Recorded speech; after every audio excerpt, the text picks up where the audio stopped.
പാലായിൽ വൻതോതിൽ ലഹരിമരുന്ന് പിടികൂടി. പാലാ എക്സൈസിന് കിട്ടിയ രഹസ്യവിവരം അനുസരിച്ച് കൊറിയർ സർവീസിൽ നിന്നും പുറത്തു പോകും വഴിയാണ് 100 കുപ്പിയോളം മയക്കുമരുന്ന് പിടികൂടിയത്.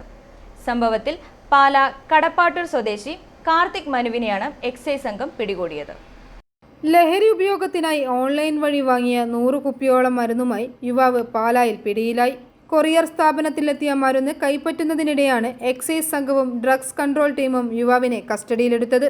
140 രൂപ വില വരുന്ന മരുന്ന് 600 രൂപയ്ക്കാണ് ഇയാൾ മറിച്ചുവിറ്റിരുന്നത്.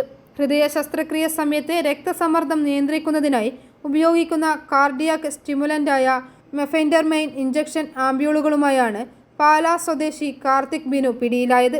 കഞ്ചാവിനും മറ്റ് ലഹരിക്കും പകരമായി ശരീരത്തിൽ കുത്തിവയ്ക്കുന്നതിനാണ് ഈ മരുന്ന് ദുരുപയോഗം ചെയ്യുന്നത്. ഡോക്ടർമാരുടെ പ്രിസ്ക്രിപ്ഷൻ ഇല്ലാതെ കൈവശം വയ്ക്കാൻ പാടില്ലാത്ത ഈ മരുന്നിന്റെ 99 ബോട്ടിലുകളാണ് കണ്ടെത്തിയത്.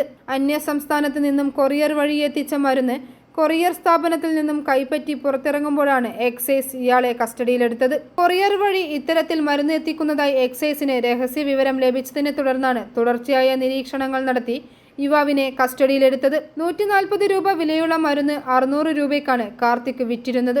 പ്രിസ്ക്രിപ്ഷൻ വേണ്ട മരുന്നുകൾ അനധികൃതമായി കൈവശം വയ്ക്കുന്നതും ദുരുപയോഗം ചെയ്യുന്നതും ഡ്രഗ്സ് ആൻഡ് കോസ്മെറ്റിക് ആക്ട് പ്രകാരം 3 വർഷം മുതൽ 5 വർഷം വരെ തടവും 1 ലക്ഷം രൂപ പിഴയും ലഭിക്കാവുന്ന കുറ്റമാണിത്.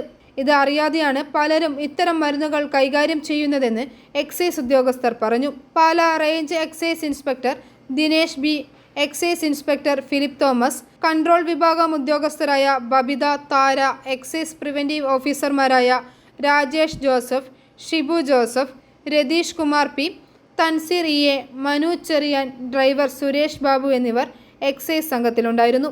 i4 news, Pala.